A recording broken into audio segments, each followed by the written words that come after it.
Micromastery makes switching tracks pain-free, easy, and part of the program.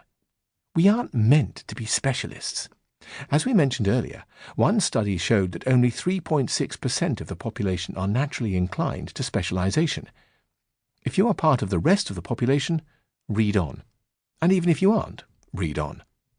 According to extensive research for UNESCO by Dr. Robert Root Bernstein, we found that compared with typical scientists, Nobel laureates are at least 2 times more likely to be photographers, 4 times more likely to be musicians, 17 times more likely to be artists, 15 times more likely to be craftsmen, 25 times more likely to be writers of non-professional writing, such as poetry or fiction, and 22 times more likely to be performers, such as actors, dancers, or magicians. That's from R. Root Bernstein and M. Root Bernstein's keynote speech, Arts at the Centre paper, presented at UNESCO, the Second World Conference on Arts Education, Seoul, Korea, 25th to the 28th of May, 2010.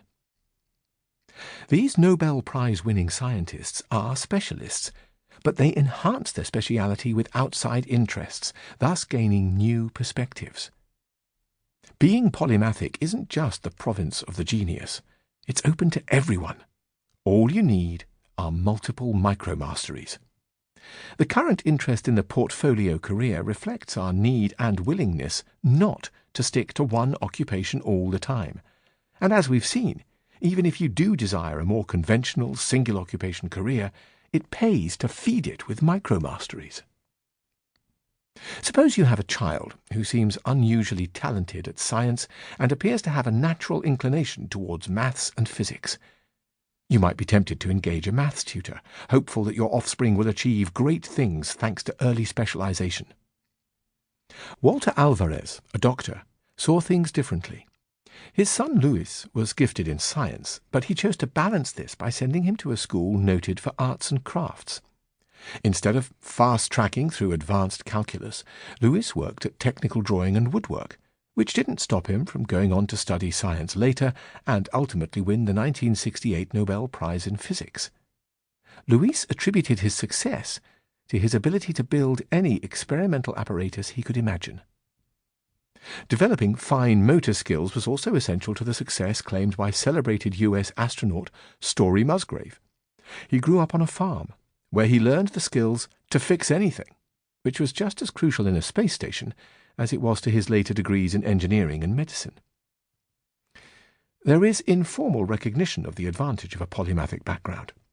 82% of scientists and engineers surveyed by Robert Root Bernstein answered yes to the question, would you recommend an arts and crafts education as a useful or even essential background for a scientific innovator? Reported in Robert Root Bernstein et al., Entrepreneurship in Science and Engineering correlates with sustained arts and crafts participation. Invited lecture, National Endowment for the Arts and the Brookings Institution, Washington, D.C., 10th of May, 2012. Arts and crafts are the natural home of micromastery, self-contained, scalable, repeatable, defined.